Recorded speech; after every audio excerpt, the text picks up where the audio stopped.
Good evening. Opening arguments kicking off today in Trump's disgraceful New York trial today.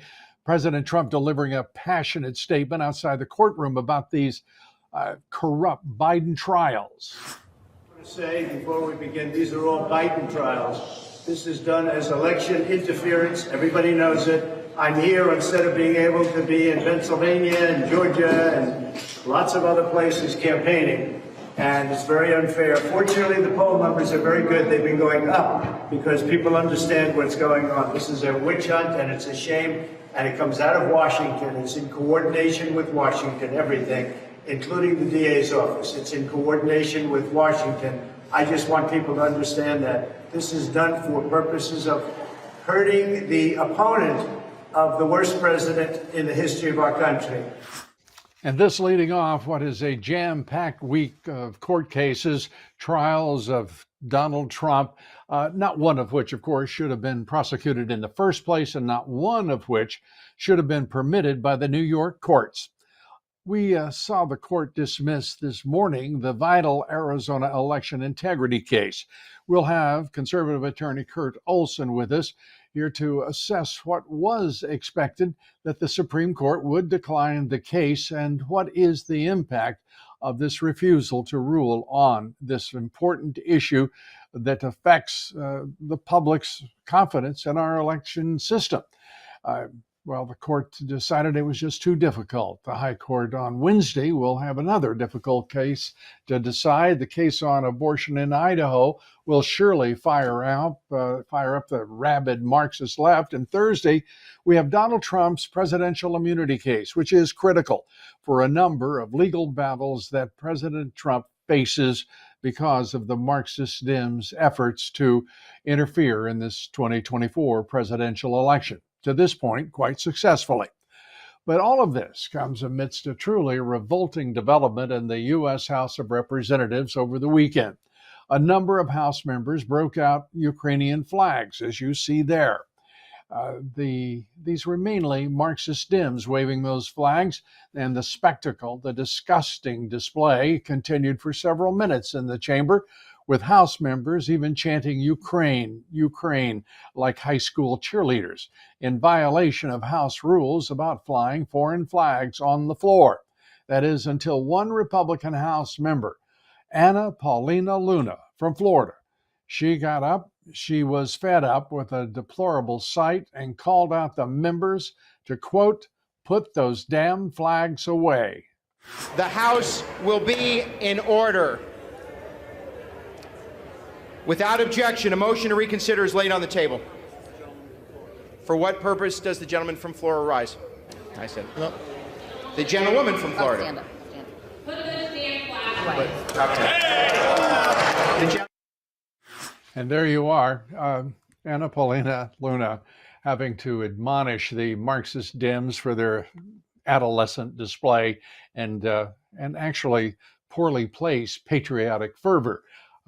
You would think they would reserve some of that passion for our own border, 2,000 miles of it, which is now, as you know, under the control of the Mexican drug cartels. No flag waving on the border. There's certainly no American flag waving.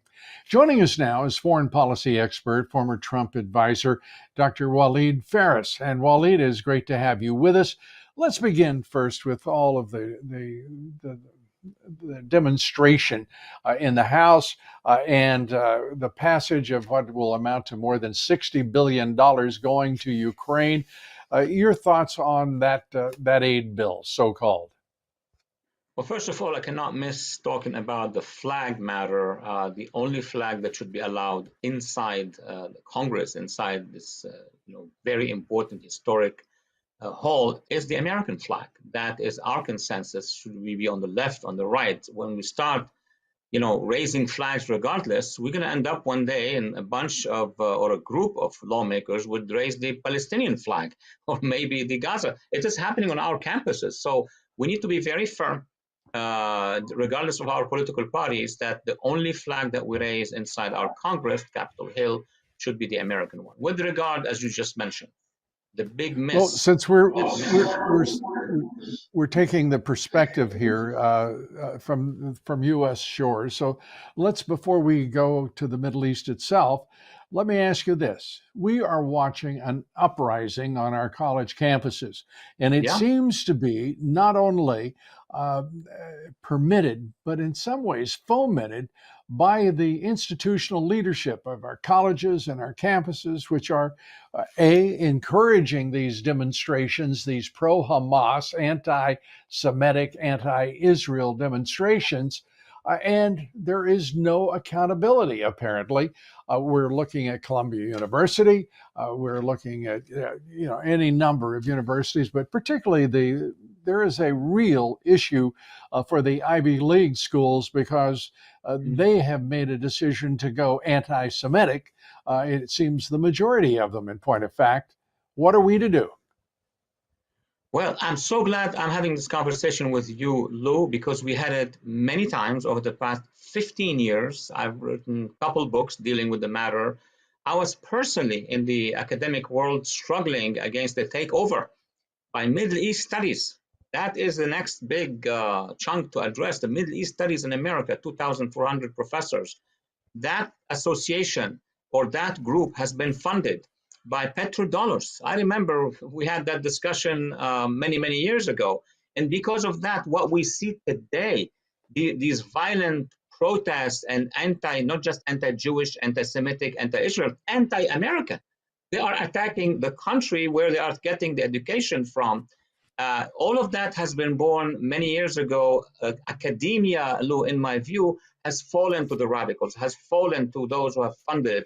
And I'm singling out the Iran regime, which with the money of the Iran deal since 2014, has been funding and feeding academic, media, and other lobbies so that 2 generations, if not 3, of those young people have been formed. But I can see, let me conclude with this very important warning.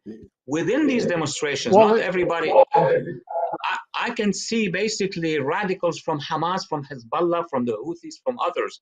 So we need to be very worried as American public that our higher education has actually fallen into the hands of the radicals. Well, we are watching radicalization of this country. It's destabilization by the Marxist Dems and this Biden impaired puppet presidency. We are watching destabilization of the entire country. And we're also seeing it on a global scale. We've got just about a minute here left, minute 15 seconds, as it says here. Let me ask you this. Is this an international movement? And should the United States be responding far more forcefully to the bigotry of the college campuses in this country?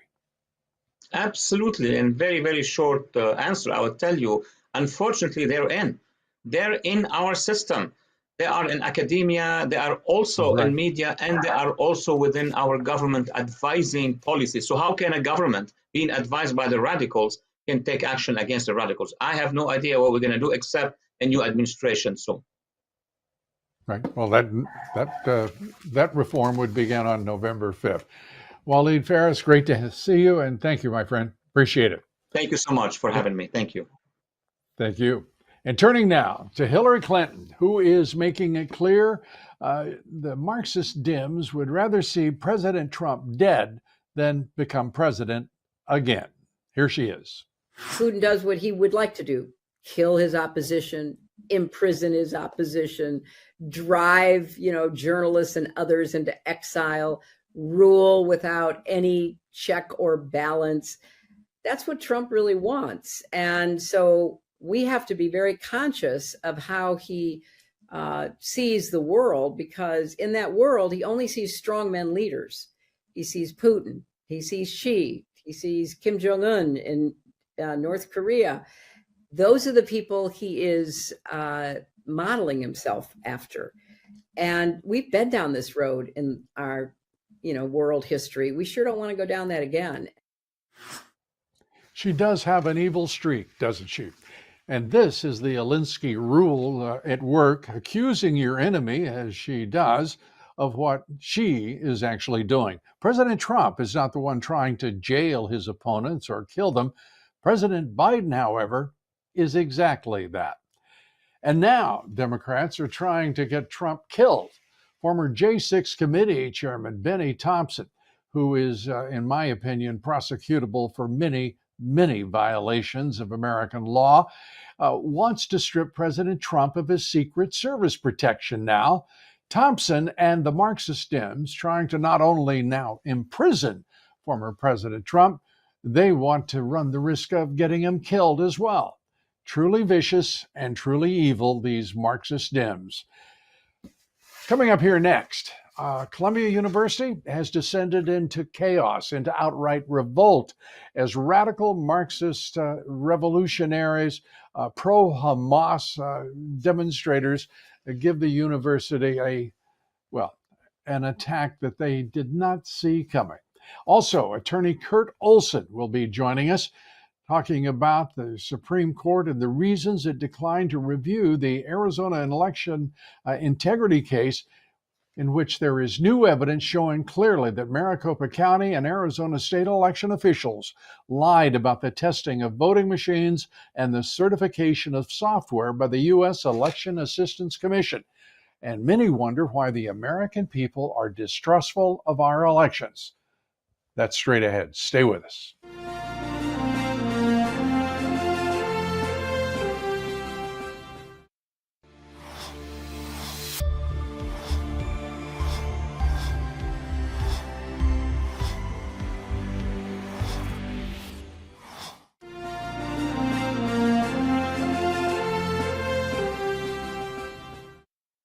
Welcome back. Police arresting dozens of students at Yale University after an anti-Israel protest shook the university community over the weekend. Watch these pictures. Can you go in there? It's okay if I walk in there? If I walk straight ahead and join whatever protest is going on, it's okay if I do that? Woo! If you would like to. Yale University. Unbelievable. Make no mistake, those students don't draw a distinction between America and Israel. That's why a mob shouting "Viva Palestina" while ripping down an American flag. Take a look.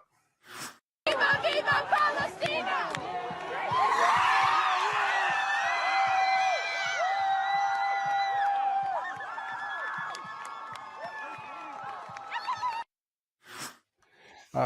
There was a time you might have thought you would see young adults there, but those are obviously still adolescents.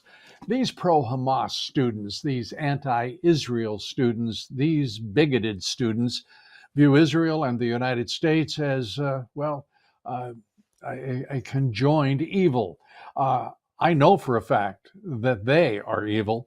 Joining us now to talk about all of this is Lee Smith. Lee is a journalist, author of the book, The Permanent Coup, How Enemies Foreign and Domestic Targeted the American President, a columnist at Tablet, and writes for Real Clear Politics, and also wrote a terrific book, The Plot Against the President. It's great always to see you, Lee, to watch what's happening at Yale, at Harvard, at Columbia, at Cornell. The list goes on. The Ivy League looks like it is now the home front for the anti-Israel bigotry that we never dreamed possible could explode like this 10 years ago. Your thoughts? Well, I think first of all, it's very important to keep in mind that these are the children of American elites who are linking hands with the children of foreign elites. Many of them from the Middle East, from Muslim majority countries, from Arab countries. Many of them are Palestinians themselves. And of course, the foreign elites who get to attend American universities. These are not poor kids. These are kids whose parents have been ripping off these countries for decades, right? And what are they doing? They are demonstrating on behalf of the causes advanced by anti-American and anti-Israel regimes. So it's very ugly. And it's important to remember who is involved in this. This is about the elites, right? This is also the legacy of the 44th president of the United States, Barack Obama, and his Iran nuclear deal. Remember, the Iranian nuclear deal, the purpose was not just to legalize the nuclear weapons of an anti-American terror state, of a terror state with American blood on its hands, but to legitimize and to reintroduce into the community of nations a country that embodies Jew hatred and anti-Americanism. This is what we're seeing right here. Barack Obama, by legitimizing the Islamic Republic of Iran, created an enormous tent into which American universities and American cities as well. We've seen these people destroy American cities since October 7th. But this is the legacy of Barack Obama, and this is what it means to legitimize anti-American and anti-Israel causes. It means introducing young elites, destroying American college campuses and American cities. When you say legitimize this anti-Americanism, it is certainly empowering, but I would argue not legitimizing, because this is a moment of tremendous overreach, I believe.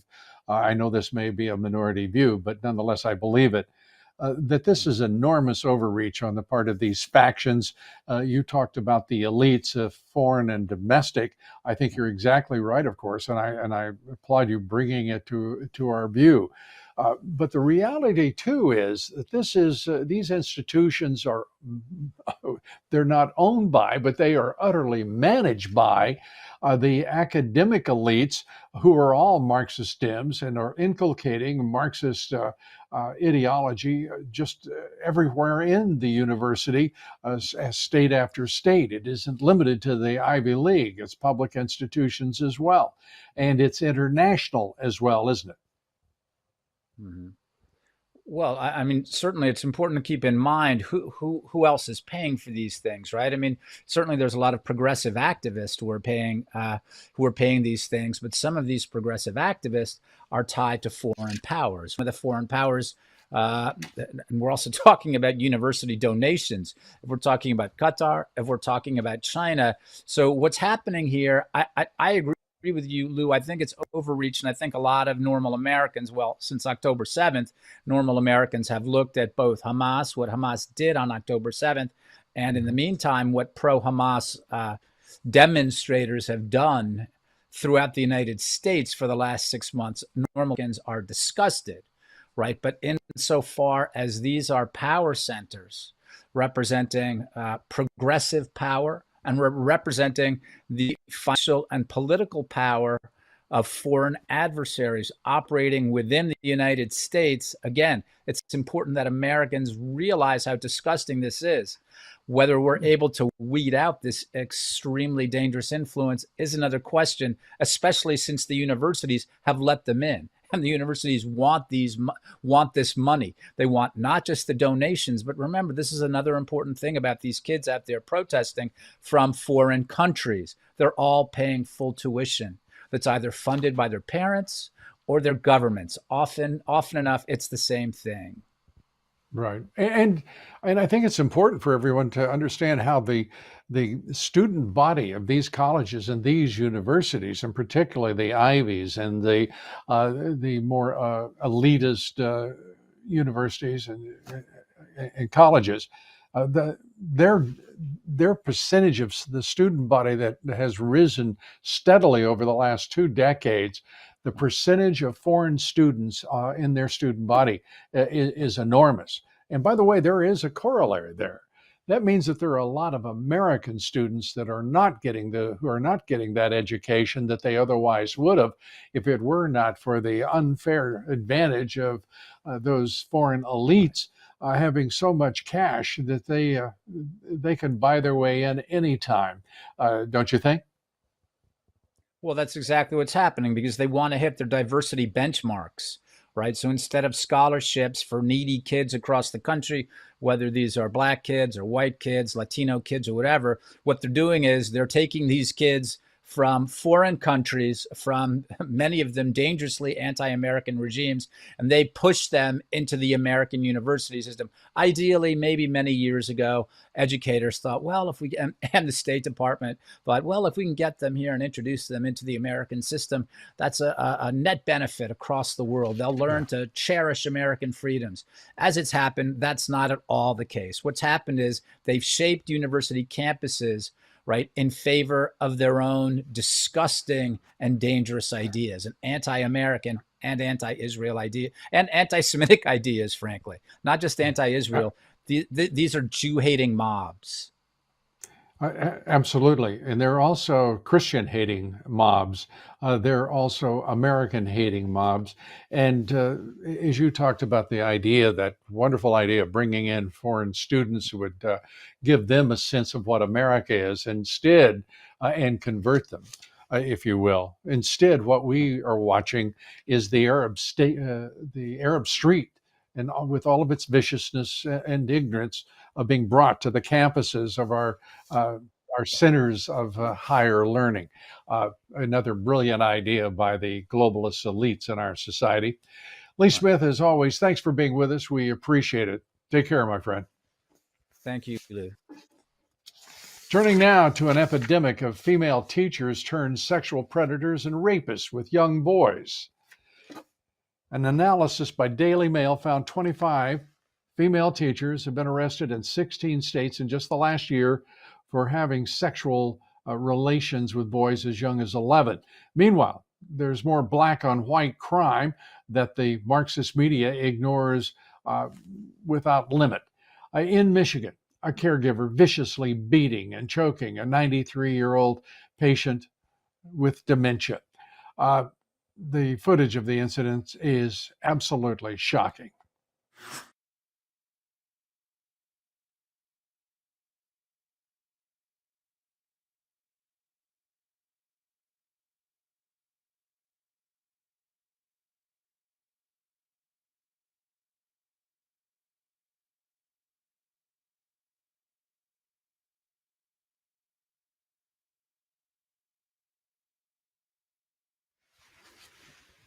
Well, as you saw there, someone there needs to go to prison for what she did. It's interesting, this black on white violence that is rising in terms of crime across the country. To see that with a pupil beating up a teacher, it's just sickening to watch that woman beating a 93-year-old woman with dementia. It's too awful to even really to discuss beyond just contempt. Meanwhile, in North Carolina, a student at Parkland High School in North Salem repeatedly slapping a teacher across the face, shouting obscenities, and here it is. One more time. Oh! What? You think that affected me any? Want me to hit you again? Want me to hit you again? I don't want it. You want me to hit you again? I don't want it. You want me to hit you again? My God. In Colorado, a bus aide named Kiara Jones attacked a 10-year-old special needs boy. He's nonverbal. He couldn't say anything. He couldn't tell anyone. He couldn't yell out for help. But with a video of Jones beating him spoke for itself. Here it is.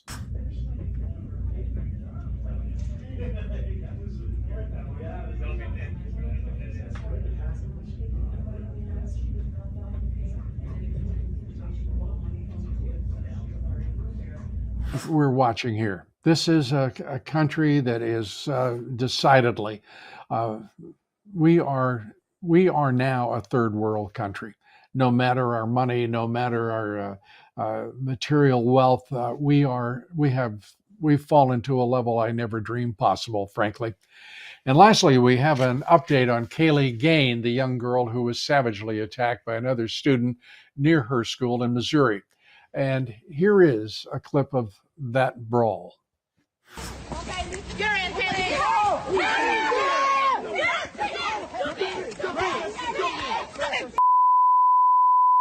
That beating put Gain in the intensive care unit, and now 2 months later, she is only now beginning to walk again. Gain has to wear a helmet because she is missing a piece of her skull. It's a pathetic trend that this nation is on. Kaylee's assailant in her first court hearing 2 weeks ago, she was arrested on first-degree felony charges. Before we go to break, though, I want to just share something with you. MyPillow is announcing that they're having a huge spring sale, and here are a few examples. Buy one MyPillow 2.0 and get another one absolutely free. These pillows are made with cooling technology, which means the best pillow just got even better. And this just in, 9 brand new colors and styles of their percale bed sheets. They're made with the finest long staple cotton, and now you can save 50% or more. That's as low as $24.98 a set. And for the first time this year, my slippers and sandals for as low as $25 a pair. So go to mypillow.com, use promo code Dobbs, or call 800-977-9152 to get the pillow, MyPillow 2.0. Buy one, get one free, or the percale sheets for as low as $24.98, and my slippers and sandals for as low as $25 a pair. For a limited time, you order $75 or more, and your entire order ships absolutely free. So go to mypillow.com, use promo code Dobbs. Coming up next, attorney Kurt Olson is here to talk about the Supreme Court ruling on the Arizona election integrity case. It's a ruling that didn't happen, and he's here to tell us why. Stay with us.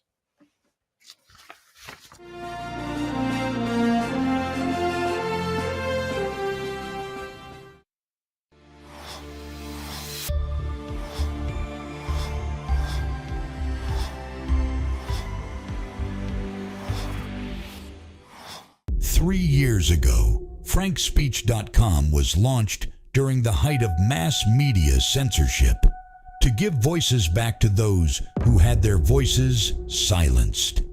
This April, Lindell TV celebrates 3 years of uncensored truth about America's stolen elections, the voting machines, and the fight to return to paper ballots.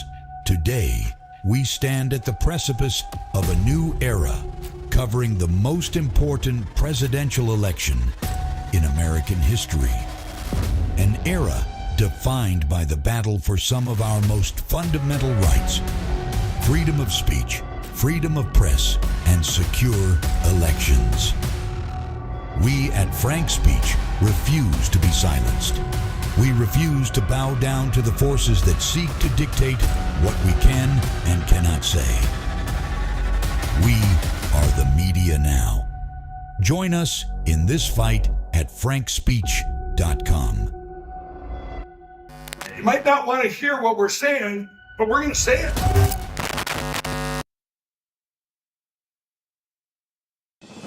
Hi, I'm Kevin Sorbo. Now, many of you remember me as Hercules, facing incredible odds for the world that he cherished.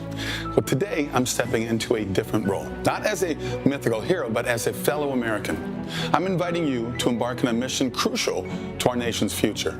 At this pivotal moment, America stands at a crossroads. Our unity, values, and vision for tomorrow are being tested. It might seem like the weight of the world is too heavy for one person to lift, but history shows us that it's the courage of individuals that has always illuminated the path forward. The call for heroes is more urgent than ever. Not the mythical ones, but real-life individuals like you, ready to uphold what's right, champion truth, and unite in protecting our beloved nation. This is your moment. Your journey as a modern-day hero starts right now. Stand with AMAC and let's show the world the power of true heroism in action. Be the hero our country needs.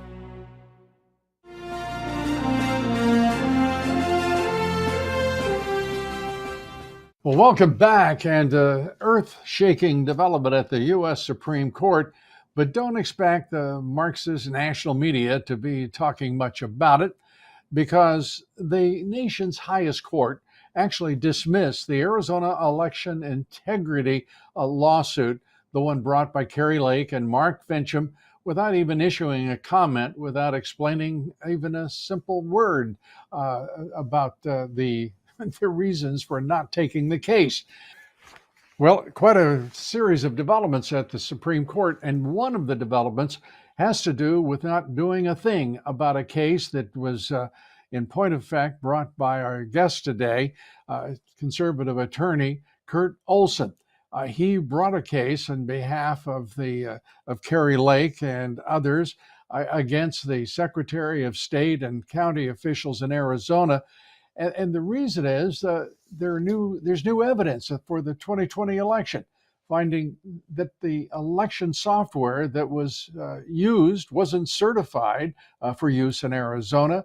In point of fact, it wasn't in any way certified by even the federal election authorities and officials.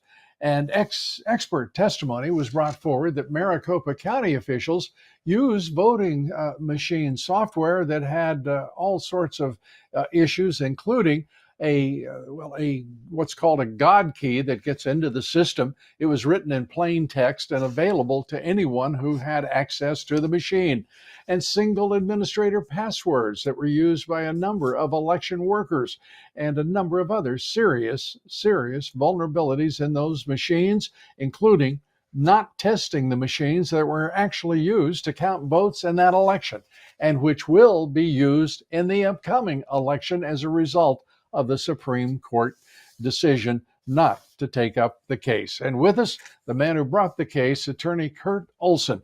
Kurt, great to have you with us. This is only 1% of cases are taken up by the Supreme Court. The odds were long to begin with, and I want to tell the audience, you told me that the odds were long and difficult well before this case was before the court. So give us how you feel right now about the court decision itself, and then we'll get to the impact on the confidence in our elections. Well, Lou, it's obviously a disappointment, but it's also, I think, important to note that this was a case about standing, not about the merits of the case itself. And this evidence, and especially the new evidence that you're referring to, we will be continuing to bring forward additional cases and bringing this evidence to light so that the 2024 election can be secured. And that is an urgent matter, is it not? I mean, we're talking about less than 6 months away here from Election Day. We know that there is a court case in Georgia where Judge Amy Totenberg is yet to rule on what was clearly a manipulatable electronic voting machine. We haven't heard her case. And now with this evidence that you've brought forward, is there enough time to get this matter corrected? Yes, there is, Lou. And so what we are going to be doing with this evidence, and this is evidence such as the fact that Dominion has left the master cryptographic encryption keys on election databases in every system that we've inspected, which is 5 states, in the open and in plain text, except for the Windows login, which is easily bypassed. And so the case before the Supreme Court did not involve just Arizona. It involved all of the states that use Dominion machines. And so in terms of new litigation, yes, we can bring injunctions, and we plan on bringing injunctions before the 2024 election, simply to require those counties and states to comply with the law. And so, for example, the master cryptographic encryption keys, by leaving them in that unprotected state, violates EAC certification standings or standards under what are called the voluntary voting system guidelines, which have express requirements for how cryptographic keys are to be stored. And so we will be bringing lawsuits to force the counties and those election officials and the states, for example, with Georgia, to comply with existing law, not for a change in any law. Well, that's impressive, but you will also be bringing it in Arizona. Will you be trying to go? Well, I assume that you have to go up through to the Ninth Circuit Court of Appeals. How do you judge this legally? Just as an aside for a moment, how that court would rule on this issue, if, in your opinion? Well, Lou, I don't predict how courts are going to rule. What Okay. what we can control is the evidence that we can put forward, and the evidence that Maricopa used in 2020 and in 2022 altered software. That their statements that this software was EAC approved were false. That they conducted logic and accuracy testing in accordance with Arizona law. That was false. And we have these cryptographic keys that I've mentioned. And there are two avenues. We can bring a new lawsuit, which we are currently considering, or we can go back to the district court and show the court that the representations by the defendants that the court relied on were not true. And therefore, that the case should be reopened on that basis. And we can actually, it's not an either or proposition. We could do both. And so these are the issues that we are going to be pursuing. And the evidence is so compelling. And you mentioned EAC, the U.S. Electronic Election The Election Assistance Commission. Yeah. And I mean, simply going to them and finding out that shouldn't they have some absence of certification that would be, if you will, proof as well of what you have averred before the Supreme Court? Well, the EAC should be acting on this evidence. To date, they haven't reached out to us. I suspect that they have heard about these issues, and they should be following up because it is a clear violation of EAC certification standards. Right. And the fact that the county is falsely representing that they comply with these standards when in fact this is altered software.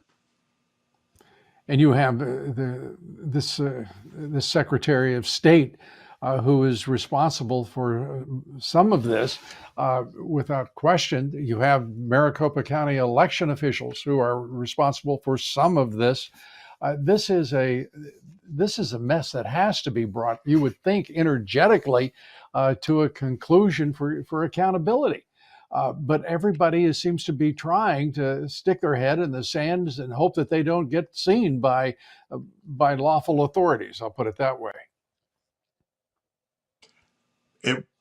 It seems to appear that way, but we will continue to bring forward this evidence. These are fact-based allegations, and I challenge anyone to refute these allegations because these are based on, for example, the tabulator system log files. This is Maricopa's own data that shows this, and you can see this in the expert declarations that were submitted in connection with the petition before the Supreme Court.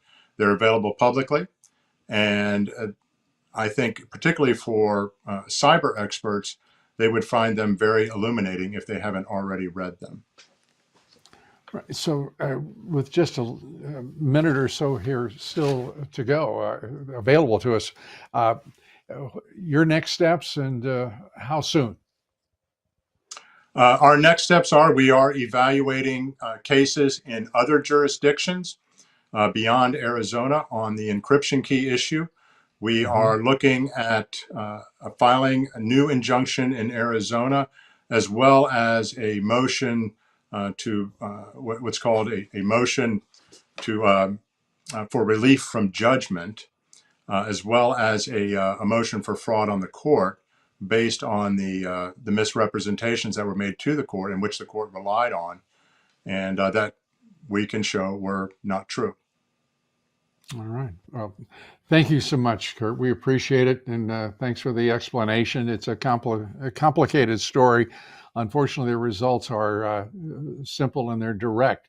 Our election system is in critical need of reform and assurance of security, particularly given the importance of this year's election. Kurt Olson, thank you so much for being with us. Appreciate it. Appreciate it. Also this evening, I'll be joining Gene Bailey on Flashpoint at 8 p.m. Eastern. I hope that you will be joining us. And coming up next, the number of Chinese nationals illegally entering the United States, primarily single military-age men. They're breaking records under Joe Biden. So what does that mean? A fifth column? What are they up to? No one seems to know. And that story is next.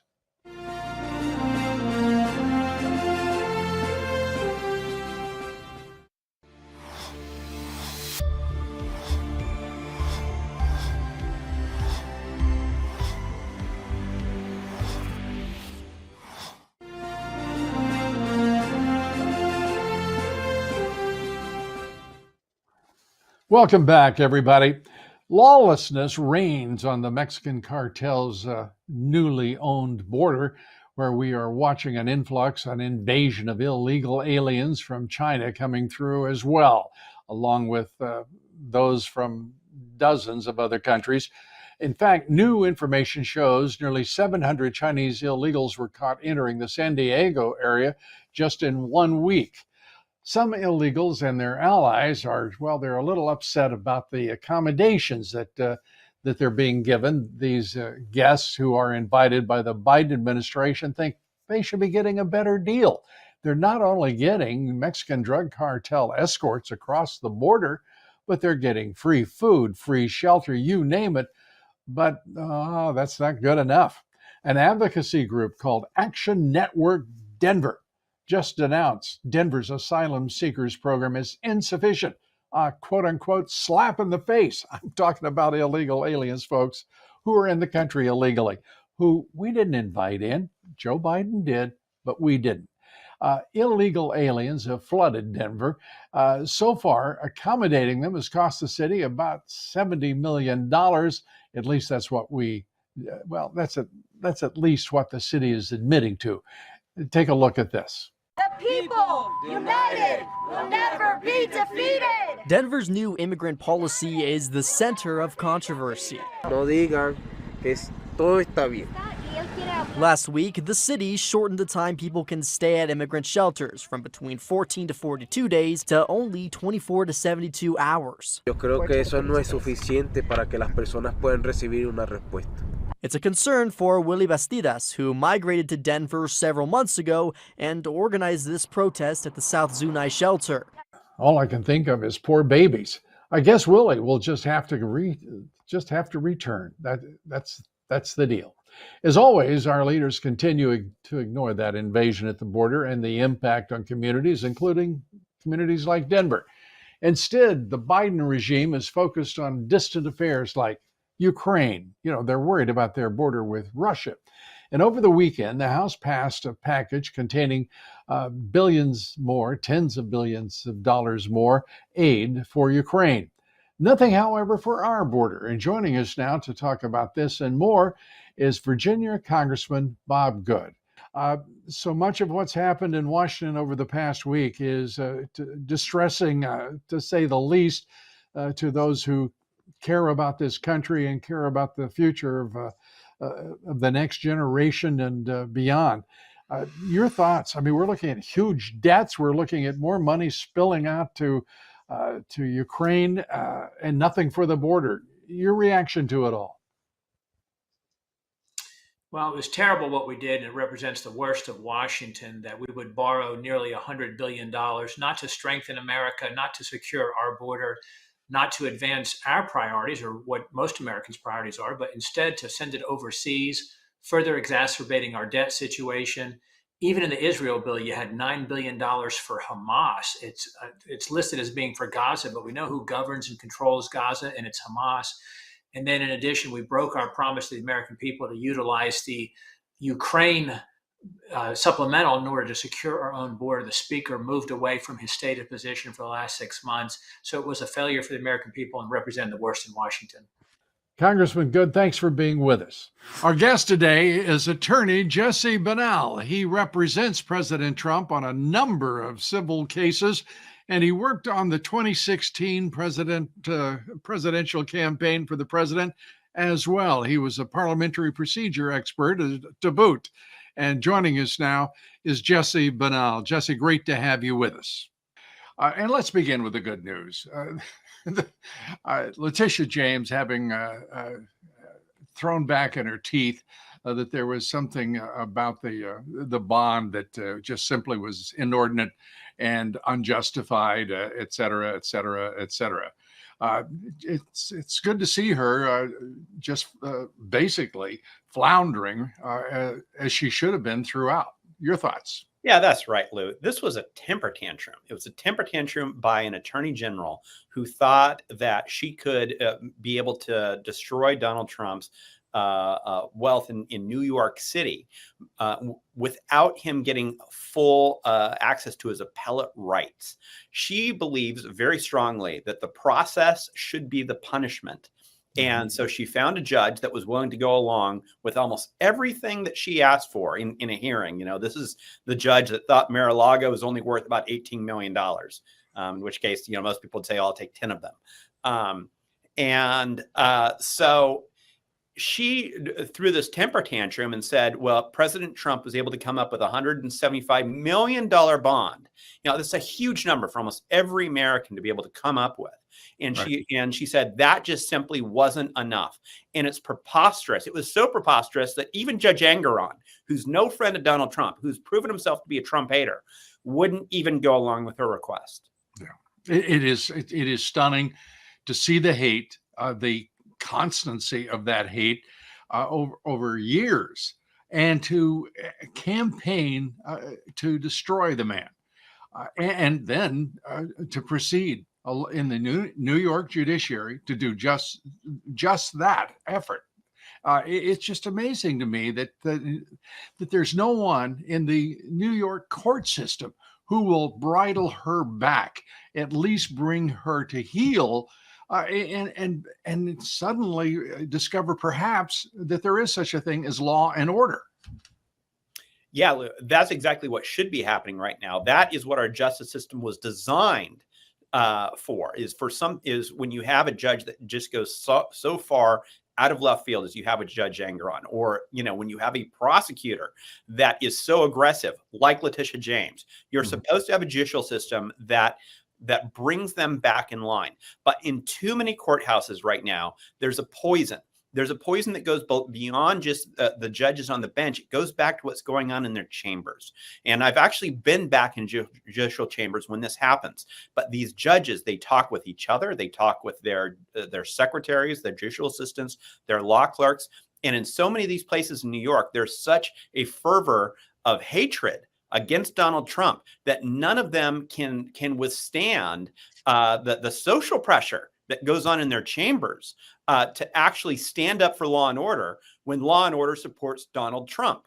And so that's a really, really difficult thing that is very much undermining the rule of law in America right now. It's certainly in America, certainly in New York State. I think New York State now has proved itself to be perhaps, well, I'm sitting here thinking there is Illinois, there are other states, there is California.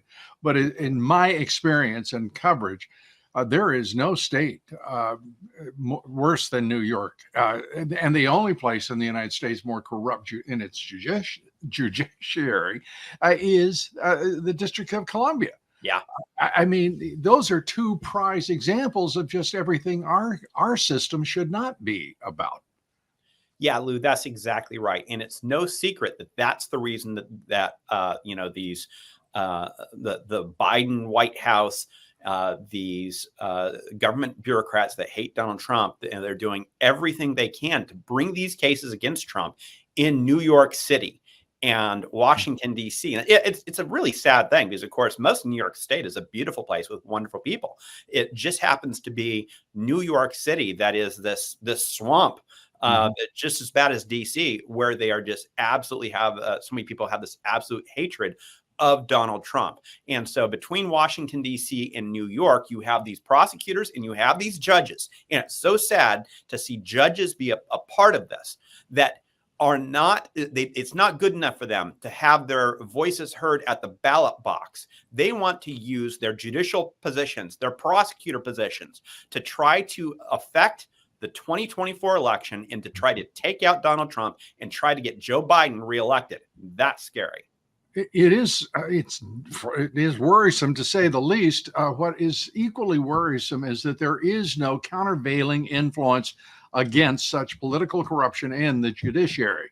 And in New York, California, I don't know how many states on either coast actually are engaged in this lawfare through and through. That is, the judge, the prosecutor, the attorneys, the legal system, the associations in every state. I mean, to see what happened to John Eastman in California, what is happening to Donald Trump in not one, not two, but three New York courts almost simultaneously is beyond egregious. It is vicious. It is absolutely vicious, Lou, and it's where the rule of law in America really does go to die if we don't protect it. And one thing that I think you said that's so important is there's not a countervailing force here. Unfortunately, the other side feels free to play these games and to use their power, this power of lawfare, to try to destroy Donald Trump, because they know that Republicans would never do the same thing if the shoe were on the other foot. Right now, there's been unilateral disarmament, and it's one of the most dangerous things out there, because every time Republicans seem to get control, and we see this in Congress, they decide that they're going to play nice when the Democrats and the left never do. And so, one of the things that's going to be critically important going forward is accountability. Yeah. I truly, truly believe that these judges, these prosecutors are violating the law. They are compromising civil rights under color of law. That is a federal offense.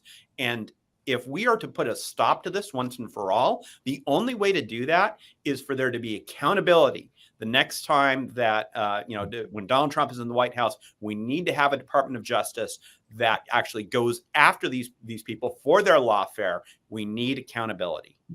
No question about it. And this, by the way, it resonates of something that in the 2016 election, lock her up became a chant across all of the rallies.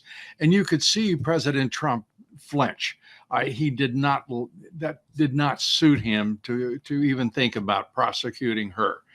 And he declined to prosecute her, even though it was very clear she had committed a number of felonies and acts against the interests of the United States. He chose to be classy, to be forgiving, and here is what it's earned him. And if the Republican Party and the Trump organization has not learned that lesson, because it is a responsibility, I believe, of this president, Donald J. Trump, to make certain that there is the accountability that you are describing at this moment. Thanks to Jesse Banal, President Trump's attorney. Thanks for all he and the legal team for the president are doing to save this constitutional republic. And before we go, we thought you might get a kick out of CNN being forced to acknowledge that President Trump is more popular today than he was 4 years ago. Watch the discomfort. What are you seeing behind the numbers that might indicate why this is all happening? Yeah, I think there's a lot of talk in this campaign about the lesser of two evils. I'm not quite sure that is an apt description, right? This is viewed favorably across Georgia, Michigan, Pennsylvania, Wisconsin. In the 2020 exit polls, what do we see? 50% of voters view Joe Biden on average favorably in those states, compared to just 45% for Donald Trump. Look at the Joe Biden trend line where he is now. Joe Biden is far less liked than he was 4 years ago. Just 43% of voters now view Joe Biden favorably in these states. And Donald Trump, despite everything that has happened, is actually slightly more liked. 47% favorable rating. So this isn't just the lesser of two evils that's going on. The fact is that Donald Trump is, in fact, better liked than he was 4 years ago, and is better liked than Joe Biden is right now in these battleground states. It's pretty gosh darn clear. Harry, great to see you. Thank you very much. Thank you.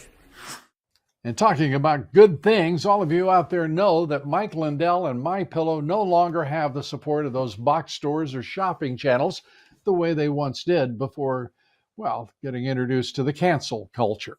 So they want to pass on savings directly to you.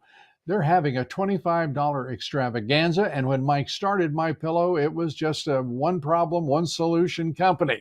Since then, with the help of his dedicated employees, they've now raised the number of products to the hundreds for MyPillow. And some of you may not even know about many of them. So to get the word out, they're having a $25 extravaganza, 2-pack multi-use MyPillows, just $25. MyPillow sandals, $25.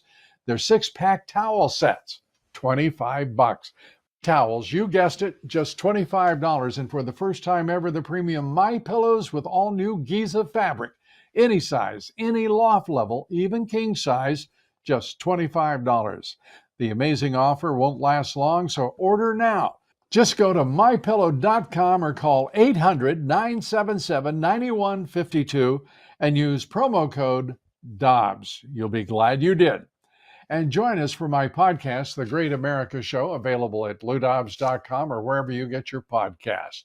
Thank you for being with us. Please join us here tomorrow, 7 o'clock Eastern, 6 o'clock Central. And the Lindell Report is coming up next, and you should catch that for sure. I'm Lou Dobbs. Thanks for being with us. Good night, and God bless you.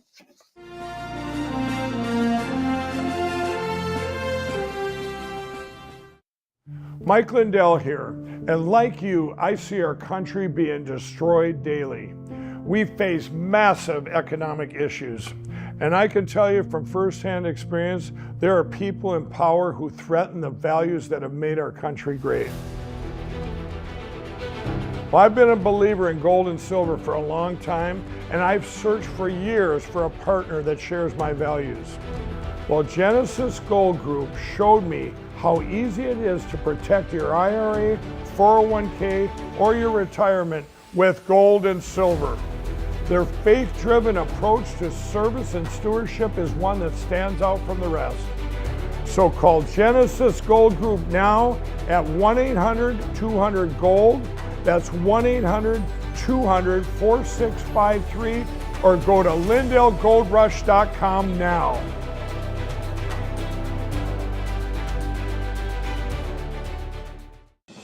Hi, I'm Kevin Sorbo. Now, many of you remember me as Hercules, facing incredible odds for the world that he cherished. But today, I'm stepping into a different role. Not as a mythical hero, but as a fellow American. I'm inviting you to embark on a mission crucial to our nation's future. At this pivotal moment, America stands at a crossroads. Our unity, values, and vision for tomorrow are